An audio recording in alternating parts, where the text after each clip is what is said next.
rebonjour à toutes et à tous, David Barrault. Je suis toujours rédacteur en chef aux Échos. On continue l'après-midi pour parler maintenant de télévision. On a tous les ans une table ronde sur la télévision avec d'habitude pas mal d'acteurs aussi de la télé privée. Cette année, pour des raisons d'agenda, de période compliquée pour eux, ils n'ont pas pu se rendre disponibles. Ils seront tous de retour l'année prochaine. Et aujourd'hui, on a, pour parler de la télévision en Europe, Claire Enders, qui dirige le cabinet qu'elle a fondé d'analyse qui s'appelle Enders Analysis, grande spécialiste de la télévision en Europe. Et ensuite, j'aurai une conversation avec Delphine Ernotte, qui dirige France Télévisions. Claire, je vous passe la parole pour une présentation sur où en est la télévision et quel est son futur.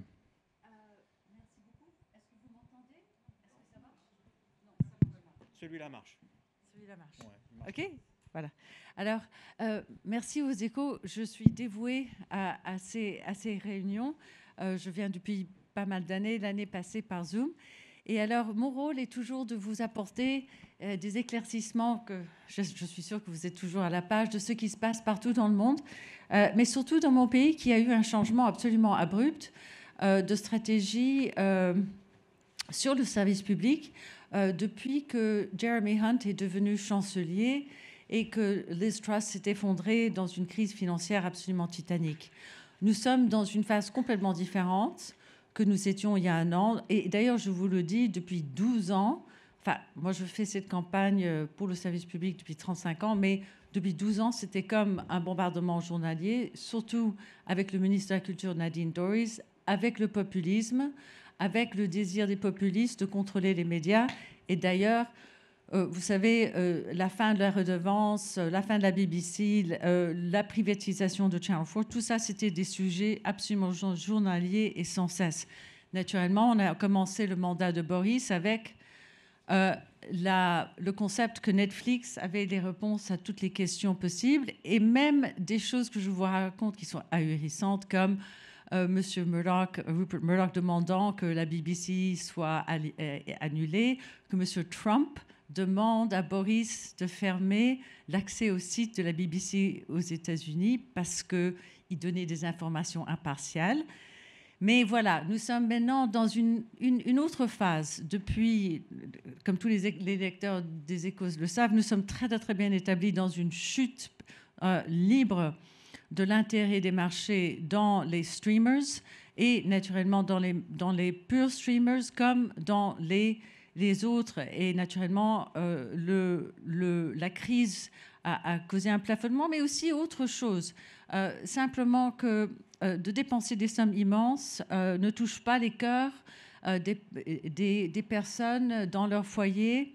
Et les contenus d'intérêt mondial sont d'intérêt mondial, mais il y a énormément de marchés pour toutes sortes de choses, documentaires, séries, nouvelles, une richesse, une saveur de la culture que le service public, en particulier chez nous, donne toujours et que les streamers n'arrivent pas. Vous savez, on peut dépenser 1 milliard sur The Crown et ne pas refléter toute la réalité, sauf une réalité inventée britannique.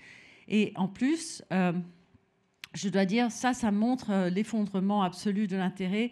Les marchés, naturellement, nous sommes dans une situation géopolitique déterminée par les marchés américains, par la hausse des taux d'intérêt, par l'endettement incroyable de ces sociétés, le quadruplement de l'endettement du monde dans une période de 15 années. Et donc, nous sommes dans une crise sévère qui va durer très longtemps. Dans cette optique, les services qui sont soutenus par la publicité et par le service public sont très, très, très précieux et de plus en plus précieux. Et naturellement, même si sur cette liste, vous ne voyez pas un service public, même pas la BBC, n'arrive à dépenser autant que toutes ces sociétés le dépensent, mais je vous assure, elles ont fait face avec leur saveur, avec leur profondeur, avec leur apprentissage, avec leur culture, avec leur personnel, avec leur leadership. Elles ont fait face quand même à une avalanche, un tsunami de 200 milliards de dépenses sur les contenus nouveaux par les streamers dans les dernières 10 années. Donc, pourquoi est-ce que je peux vous dire que les diffuseurs du Royaume-Uni occuperont tellement de temps et pendant tellement longtemps? C'est très simple. La redevance de la BBC a été renouvelée pour une période, en janvier de cette année, pour une période qui va durer jusqu'à 2028. Jeremy Hunt m'a assuré qu'ils auraient une hausse dans 2024, comme promis par le Trésor dirigé sous Rishi Sunak. C'est le Trésor qui décide de tout. Parce que c'est naturellement eux qui font face aux marchés financiers tous les jours, qui stabilisent notre économie tant bien que mal dans une crise qui nous affecte beaucoup plus, mais où l'inflation et la hausse des taux d'intérêt est tout à fait installée. Donc, il y a un nombre de faits. Ce n'est non seulement que la BBC va avoir sa redevance renouvelée, que ce soit Jeremy Hunt et Rishi Sunak, que ce soit le Parti travailliste, que ce soit le SNP, c'est simplement que nous allons avoir aussi The Charter qui dirige le futur de la BBC qui va être renouvelé en 24-25. Le populisme a perdu son contrôle entier et M. Murdoch, il s'est réinstallé à New York naturellement pour faire enfin, comme il est citoyen américain, il a tout à fait le droit de faire ce qu'il veut dans les élections qui arrivent là-bas. Mais il ne s'intéresse plus, Boris c'est fini, et M. Trump, il s'intéresse à autre chose maintenant. Et en plus, il y a une autre chose. Nous avons non seulement la certitude de la BBC, mais aussi la certitude de son financement. Le gouvernement était d'accord pour donner 750 millions de livres de prêts utilisables pour des productions à la BBC. Donc la BBC a une force qui donne une durabilité à toutes les projections. Donc dans mon pays, nous avons énormément d'accords qui sont entre des sociétés et qui sont très proches, qui sont devenus beaucoup, beaucoup plus proches. Nous avons par exemple un accord de 10 ans entre Sky et Discovery, contenant tous les contenus de Discovery. Nous avons un accord qui va 5 ans entre la BBC et Sky. Et puis nous avons aussi des approches stratégiques complètement différentes maintenant. Par exemple, Disney débute ses films Marvel sur Channel 4, qui n'est aucune concurrence à Disney+, parce qu'autrement, ils ne peuvent pas, parce que notre cinéma s'est effondré. Disney ne peut plus établir ces nouvelles franchises sans Channel 4, sans la BBC. Et c'est un mariage qui est fait in heaven, parce que Channel 4 a une attitude très agressive envers les jeunes, espérons, mais ces produits sont quand même, c'est une ouverture pour eux de encore monter et diversifier leurs revenus. Donc la seule hausse que nous voyons dans la pub linéaire, c'est effectivement la publicité numérique. Et c'est ça que Channel 4 vise. Ils vont aller à 30% de leurs revenus du côté numérique dans 2025. Mais entre-temps, ils font un accord avec Sky pour avoir accès aux nouveaux studios de Sky qui sont les plus avancés en Europe. Alors on voit que le payant ne se sent pas en concurrence avec Channel 4, que tout le monde est sous cette tente ensemble pour préconiser des contenus qui sont de haute qualité britannique. Et en plus, tout le monde produit avec tout le monde. Je crois que le partenaire le plus important de la BBC en coproduction, c'est tout de même Netflix. La vraie concurrence chez nous, ce n'est plus les streamers, c'est pour les jeunes TikTok et YouTube. Mais YouTube reste une bête très, très importante, très, très puissante. Le court-métrage est d'un intérêt très, très profond pour les jeunes. Mais je dois vous dire que éventuellement les gens s'habituent à regarder pour un peu plus longtemps. Mais pour ce groupe de jeunes, et nous avons vu ça des fois, il y a quand même une montée très, très puissante de TikTok, qui est un algorithme extraordinairement effectif contre pour associer les contenus qui vont avec la personne. Mais l'enjeu pour lequel j'ai battu toute ma vie, c'est pour les news. L'enjeu de base du service public dans le monde, c'est une représentation fiable de la réalité politique, économique, etc. Au UK, nous avons eu une infiltration incroyable de nouvelles plateformes. Le Brexit a été infiltré complètement par des acteurs russes qui ont acheté énormément de publicité.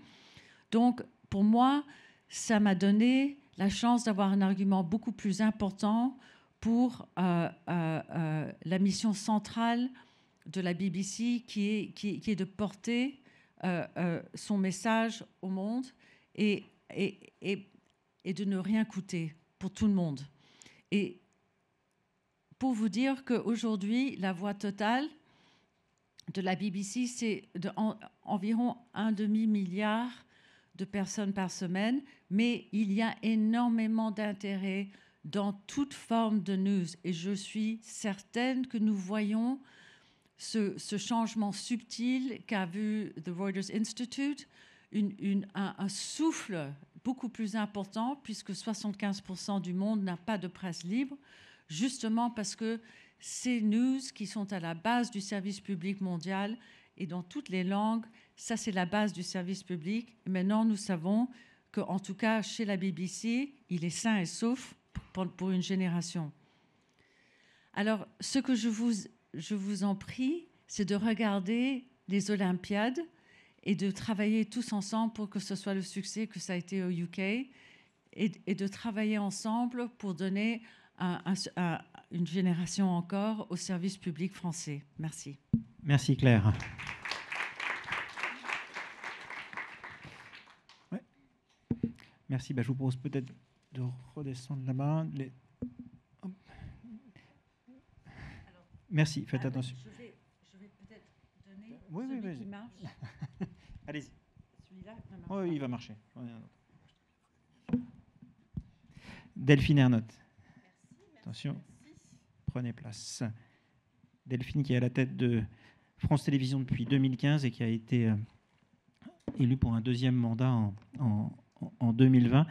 Claire le disait il y a une seconde, les médias privés dépensent 200 milliards dans des contenus, une somme gigantesque. Est-ce que ça veut dire que finalement on pourrait aujourd'hui se passer, je m'excuse d'être provocateur d'emblée, mais est-ce que ça veut dire que, vu les sommes qui sont investies, on pourrait se passer des services publics? Je ne parle pas là juste de France Télévisions, mais il y a aujourd'hui tellement d'investissements qu'on pourrait dire qu'il n'y a finalement plus vraiment besoin de services publics. Ça, c'est une question importante parce que c'est la vraie question à se poser de manière générale sur le service public. Quelle est notre utilité ? Alors, on a vécu tous, dans une période assez récente qui est le confinement, la différenciation entre une consommation individuelle de fiction, de documentaires, et ce que représentaient les chaînes gratuites, et j'inclus en ça les chaînes privées d'ailleurs, qui étaient plutôt la fabrique du commun, c'est-à-dire comment on se retrouvait ensemble derrière le 20h, comme ça a été le cas, c'est toujours le cas d'ailleurs, mais ça a été massivement le cas, à un moment où on était socialement disjoints les uns des autres.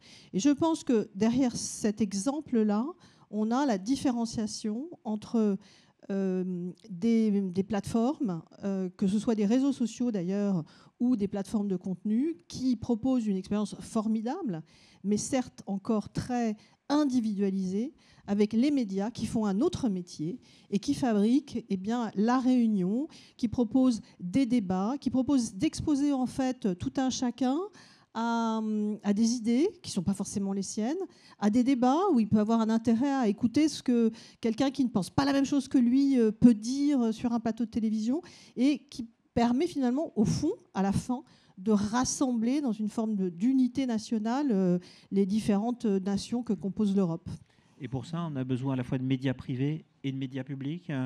Alors la question peut se poser, évidemment, les très libéraux vont dire après tout que le privé fasse son miel de tout ça, mais je tiens à rappeler l'essence extrêmement différenciante du service public aujourd'hui.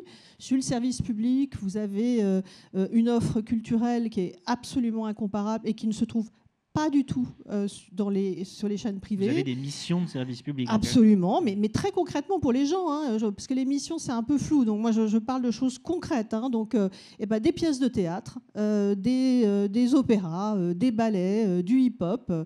C'est tous les jours sur le service public. Le cinéma et le cinéma d'auteurs français, c'est tous les soirs sur le service public.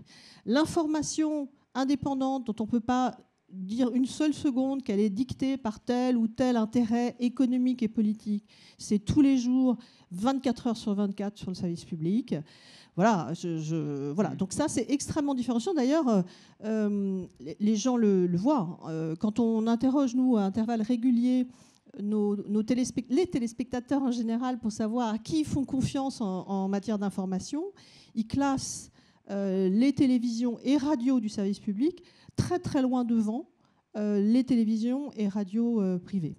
Ceci dit, dans beaucoup de pays, on l'a vu, et pas spécifiquement en France, en Suisse, en Angleterre aussi, il y a eu des débats sur l'avenir de la redevance et le financement des services publics. Est-ce que c'est quelque chose qui doit inquiéter les services publics en général, de voir que le service public compte des adversaires et certains qui voudraient s'attaquer à sa ressource financière? Je souris en pensant à ce qu'a présenté Claire Enders, parce qu'on parle toujours en France de la BBC en disant « Mon Dieu, la BBC est attaquée, on va supprimer sa redevance ». Oui, en 2027, et nous, on l'a supprimée l'été dernier. Donc, je veux dire, voilà. Oui, c'est un débat qui existe partout, parce qu'il y a la question du consentement à l'impôt, il y a le consentement... il y a plusieurs systèmes de financement, en fait, qui existent en Europe. On n'est pas les seuls à avoir un système adossé plutôt sur une recette d'impôt. La question, et là plusieurs pays ont répondu de manière assez pragmatique, c'est de savoir comment finalement le financement de cet audiovisuel public évoluait. Toutes ces dernières années, un peu comme en France, mais beaucoup en France par rapport aux autres pays en Europe, les gouvernements ont demandé des efforts de productivité et les services publics, de manière générale, l'ont fait. Nous, on l'a fait en France et en particulier à France Télévisions. Je rappelle qu'en 10 ans, on a fait 20% de gains de productivité. Ce n'est pas une paille. Que cette demande ait existé et qu'on l'ait appliquée, après tout, ça me semble légitime. Nous avons entre nos mains de l'argent public qui soit dépensé avec le plus de sérieux possible, très bien. Maintenant que cette cure d'austérité a eu lieu, et c'est un peu vrai partout en Europe, la question se pose de savoir comment on redonne des moyens au service public, parce qu'il y a cette prise de conscience que dans un paysage où les réseaux sociaux sont en train de prendre de plus en plus de place, où finalement on ne contrôle pas ce qui se passe ni sur Twitter, ni sur TikTok, ni finalement sur aucun des réseaux sociaux, tout d'un coup, les services publics dans tous les pays européens deviennent un actif important. L'Allemagne, et mon collègue Bruno Patino le rappelle, a décidé d'augmenter l'équivalent de la redevance, feu la redevance en France, pour donner plus les moyens encore aux services publics allemands, composés des ZDF et des ARD, d'investir dans l'information. Et on voit d'ailleurs que à la question est-ce qu'en France on coûte cher en tant que service public audiovisuel, la réponse est non. On est moyenne basse, c'est-à-dire qu'on n'est ni très peu cher ni très très cher pour le nombre de chaînes et le déploiement qui est le nôtre. Est-ce que la fin de la redevance, c'est quelque chose d'inquiétant quand on est à la tête de France Télévisions? Qu'est-ce que ça peut changer? Est-ce que c'est plutôt inquiétant? Je pense que la modalité de financement de l'audiovisuel public est importante parce que c'est ce qui garantit son indépendance.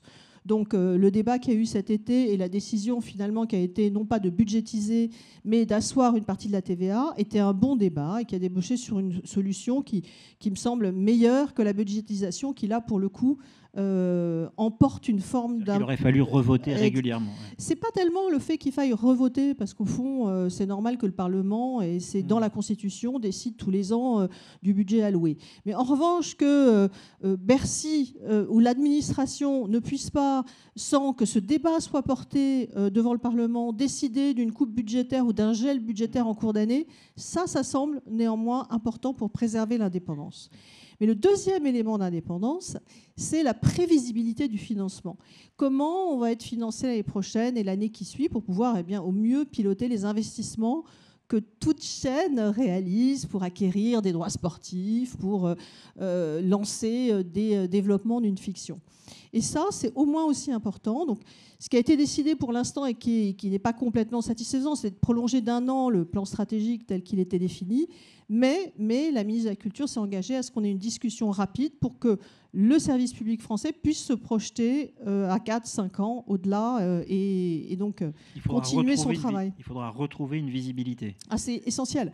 Aucune entreprise ne peut fonctionner en se disant après, dans 1 an, c'est le trou noir. Toute entreprise fonctionne en prévoyant son chiffre d'affaires, en agissant dessus d'ailleurs. Nous, ce n'est pas le cas. On a un chiffre d'affaires qui est décidé par le Parlement, mais néanmoins, on a besoin de se projeter, d'investir. Regardez, France Télévisions, il y a 2 ans, a acquis les JO en 2024. Donc il fallait penser en 2020 qu'on existerait toujours en 2024. Sinon, pourquoi être candidat au droit ? Et on a eu raison de le faire. Et chaque jour, c'est des décisions qu'on prend pour l'avenir, comme n'importe quelle entreprise. Et sur la visibilité, on en saura plus à quelle échéance? Le ministère de la Culture n'a pas donné de calendrier. Moi, ce que je sais de la ministre qui nous l'a dit en tant que présidente de l'audiovisuel, des entreprises d'audiovisuel public, c'est qu'elle comptait assez vite discuter de cet avenir. Et il y a, je crois, une mission parlementaire, j'en suis sûre même, qui va réfléchir à l'avenir du financement. Est-ce que cette part de TVA est pérenne ou pas? Et surtout, quelle mission on attend du service public? Sur un plan plus conjoncturel, comment va aujourd'hui France Télévisions dans cette période où il y a aussi de l'inflation, peut-être une part d'incertitude sur l'évolution des budgets des annonceurs, même si la publicité, ce n'est pas la partie majeure de votre financement, ça compte quand même. Comment est-ce que la fin d'année et le début 2023 se dessinent? Oui, c'est ça. D'abord, ce qu'on peut dire, et ce qui est absolument fondamental, c'est que même si on a fait énormément d'efforts de productivité, et je voudrais quand même saluer le travail de tous les salariés de France Télévisions, les audiences, la couverture, c'est-à-dire le nombre de Français auxquels on s'adresse tous les jours, que ce soit via la télévision ou via le numérique, peu importe, France Télévisions se porte très bien. Voilà. On a des records d'audience depuis 10 ans. Sur le numérique, France Info est clairement la première plateforme d'info en France, avec 22 millions de visiteurs uniques. France.tv, qui est déjà très haut, on est le mois dernier, au mois de septembre, on doit être à 27 millions de visiteurs uniques, devant Netflix en termes de visiteurs uniques. Donc c'est un site qui est très très puissant en France, continue sa progression. Donc on voit que tout ça est très positif. C'est-à-dire qu'il y a de fait l'audience et les visiteurs uniques, c'est nos concitoyens qui votent d'une certaine manière, et ils votent pour le service public. Ça, c'est très clair. Alors voilà, comment Ça, c'est les bonnes nouvelles. Ça, c'est les très bonnes nouvelles. Alors après, sur le budget, on sent qu'il y a eu une volonté du gouvernement de préserver, honnêtement, les budgets de l'audiovisuel public en général. Maintenant, on a quelque chose qui arrive à toutes les entreprises, c'est l'inflation, dont on ne mesure pas encore complètement tous les effets. Là, on commence à les voir sur cette fin d'année.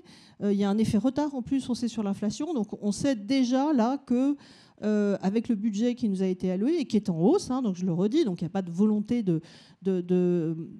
d'entraver la marge du service public, on ne pourra pas faire face à l'inflation telle qu'elle se présente là au mois de novembre. On a discuté budget avec les services de l'État au mois de mai à peu près. À l'époque, on n'était pas à des taux d'inflation aussi importants qu'ils sont aujourd'hui et on ne sait pas où ça va se terminer. Donc on a quand même cette incertitude-là qui pèse sur nous, qu'on vit tous les jours, comme toutes les entreprises en France. Donc c'est cette variable qu'on ne sait pas complètement absorber l'année prochaine. Ça veut dire quoi? Il va falloir faire de nouvelles économies? Oui, moi j'ai dit 45 millions d'économies a priori sur le budget, un tiers sur les programmes, même si on a déjà beaucoup baissé notre coup de grille, comme on dit, un tiers sur, on va essayer de limiter les dépenses superfétatoires, puis un tiers qui va être pris en charge par notre régie, qui, outre le fait qu'elle représente quand même pratiquement plus de 15% de nos revenus, est une régie extrêmement performante, qui tous les ans, alors même que c'est une petite part du marché publicitaire, France Télévisions, c'est 11% à peu près, surperforme le marché. Donc voilà, on fait confiance à notre régie pour battre encore des records l'année prochaine. On ne sait pas, bien sûr, comment va être l'activité économique, tout ça, et voilà. Mais on est bien obligé de faire des prévisions pour un budget. Donc on essaie d'être assez optimiste en dépit de la conjoncture économique qui est so-so, pour reprendre ma collègue Claire Anders. Sur les contenus sportifs, le Paris de 2024, ça se passe en France. France Télévisions a pu faire le pari, mais comment est-ce que les services publics peuvent espérer rester dans la course durablement sur les droits sportifs? Est-ce que c'est important ou est-ce qu'il faut petit à petit renoncer et laisser les chaînes privées et les chaînes payantes et peut-être demain les plateformes de streaming finalement devenir les diffuseurs de l'essentiel du sport, hein? Alors, peut-être d'abord, pour nos concitoyens, une différence majeure entre une plateforme de streaming et les chaînes, et en particulier le service public, c'est la gratuité. Dans un moment où on s'en rend peut-être pas compte au milieu de Paris, mais il y a énormément de foyers qui comptent leur argent à la fin du mois, énormément de foyers qui arbitrent sur leurs dépenses et qui commencent par couper les dépenses de loisirs et les dépenses culturelles. Donner accès à la culture, au sport gratuitement, ça a de plus en plus de valeur, si je puis me permettre.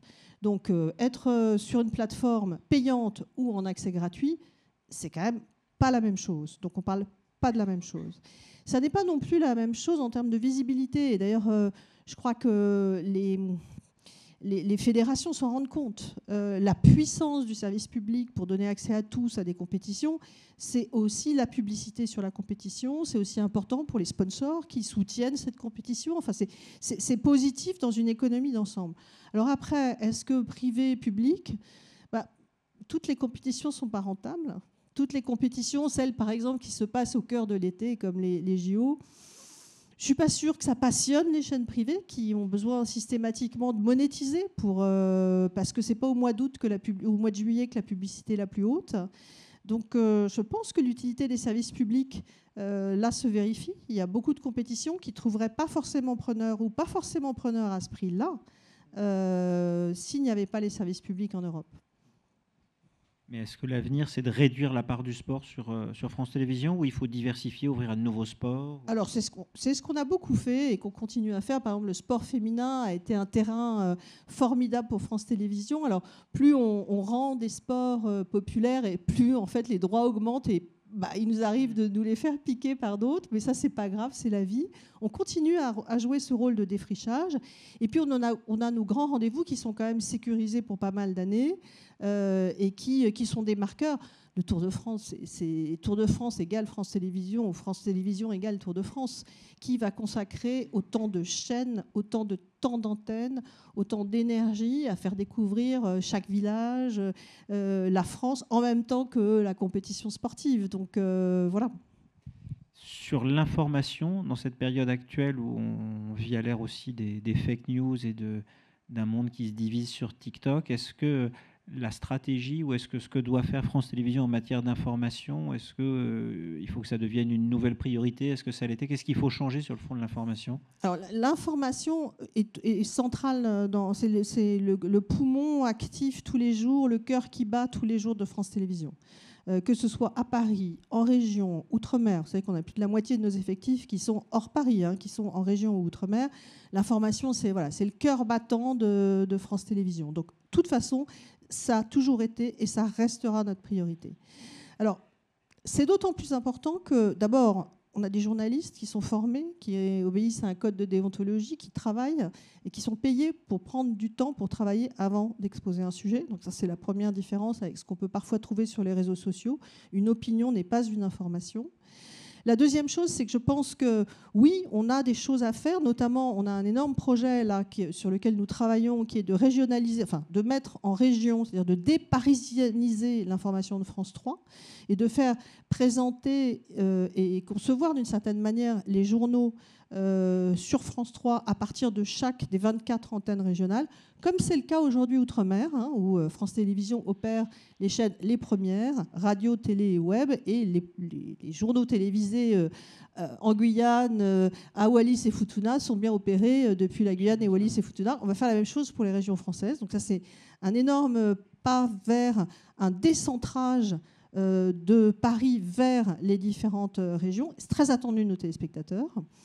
Et puis, il y a toute la réflexion qu'on a sur comment est-ce que, dans l'information, mais pas que, aussi dans nos magazines, dans nos documentaires, on continue à jouer ce rôle d'espace commun, à exposer le débat, qui n'est pas un débat d'invective, qui n'est pas un débat de catch, mais qui est un débat d'idées où 2 personnes, 3 personnes, 4 personnes qui ne sont pas d'accord sur un sujet peuvent quand même échanger, essayer de se convaincre l'une l'autre. Et à partir d'un sujet qui peut être une source de division, alors on ne va pas réconcilier les gens autour de la corrida, par exemple, pour prendre un exemple relativement léger, mais en revanche, on peut peut-être faire en sorte que ce sujet, celui qui est super anti-corrida, il entende quand même les arguments de celui qui est pro, et inversement. Donc l'exposition du débat et comment on fait pour que cette société française, dont on sait tous qu'elle est de plus en plus fracturée, elle arrive à se retrouver pour être capable de regarder ensemble le même programme de débat, ça c'est notre mission. France Info, c'est un succès. C'est aussi un succès de partenariat entre France Télévisions et Radio France, avec qui on organise et on co-organise avec France Info ces débats aujourd'hui de ce festival Média en scène. Est-ce que ça ne montre pas qu'il faudrait quand même aller beaucoup plus loin dans le rapprochement entre les différentes entités du service public qui seraient aujourd'hui un peu trop fragmentées pour être fort? Bon, moi, j'ai toujours été pour le regroupement de ces entreprises et pour tous les projets qui permettent de mieux travailler ensemble, d'abord et avant tout, parce que je pense que c'est important pour nos publics. Je prends l'exemple toujours très concret de quelqu'un qui a une télé connectée et qui appuie sur sa télécommande et qui se retrouve dans un univers applicatif, en fait. Si demain, il a une application du service public, je pense qu'on sera, nous, tous, service public, plus présents et on rendra un meilleur service que si on a 5 applis complètement éclatées. C'est une question de puissance et c'est une question de pertinence.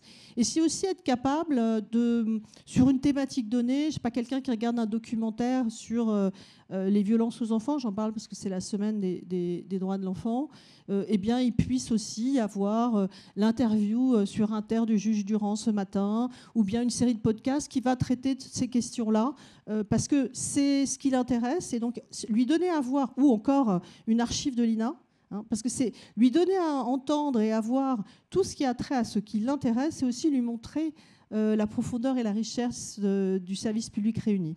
On peut commencer par faire plus. Dernière question sur Salto, bien sûr, on ne peut pas y échapper. France Télévisions, l'appli Replay marche bien. Est-ce qu'il y a encore besoin finalement de Salto, ou est-ce que chacun des médias qui étaient partenaires, TF1, M6, France Télévisions, peuvent suivent leur propre voie, et on voit que finalement leur propre voie seule n'a pas l'air de marcher si mal que ça? D'abord, c'est 2 choses différentes. On ne peut pas totalement comparer un service gratuit. En ce qui concerne France Télévisions, France.tv, c'est gratuit, quelle que soit la manière d'y accéder, avec Salto, qui est une offre payante et qui apporte un service un peu différenciant. D'abord, première chose que je voudrais dire sur Salto, c'est qu'on est quand même assez bluffé d'avoir fait 800 000 abonnés en 2 ans, alors même qu'on n'est pas distribué ni par Orange, ni par SFR. On n'est pas distribué par l'ensemble des box. Donc en OTT, grosso modo, et grâce à Bouygues Télécom, on a réussi à faire 800 000 abonnés. Ce qui veut dire 2 choses. D'abord qu'il y a une vertu à l'agrégation. C'est-à-dire être ensemble, avoir toutes les chaînes, tous les replays de toute la télé française, ça a une vertu. 2, ça intéresse les gens. Et qui en plus? Des gens plutôt jeunes, des gens plutôt CSP-, et qui habitent plutôt en région. Donc tout d'un coup, on se rend compte que l'offre française, qu'on peut parfois décrier en la comparant à l'offre américaine qu'on peut trouver sur les grandes plateformes, eh bien, elle a de la valeur, parce qu'aujourd'hui, il y a 800 000 personnes qui sont prêtes à payer pour avoir cette agrégation de contenu. Donc après, évidemment, le paysage a changé. On a des acteurs qui allaient se marier puis qui ne se marient pas. Ça rend cet attelage à 3 qui a pourtant bien fonctionné jusque-là un peu plus difficile. Voilà, on se dit qu'il faut peut-être... c'est pas Salto qui est en question, c'est les actionnaires de Salto qui sont peut-être à changer. Delphine, merci beaucoup. Ne bougez pas. Merci Delphine. Merci Delphine. Ne bougez pas, restez dans la salle. J'ai déjà pris un peu de retard, mais il faut que j'appelle tout de suite Aline Thomas, qui est en charge de la table ronde suivante, qui est autour de la fiction et du divertissement, avec un titre qui est « Place à la diversité ». J'appelle Aline, qui devrait être là. J'ai une lumière. Elle est là. Aline, je vous passe la parole. Oui, merci Delphine.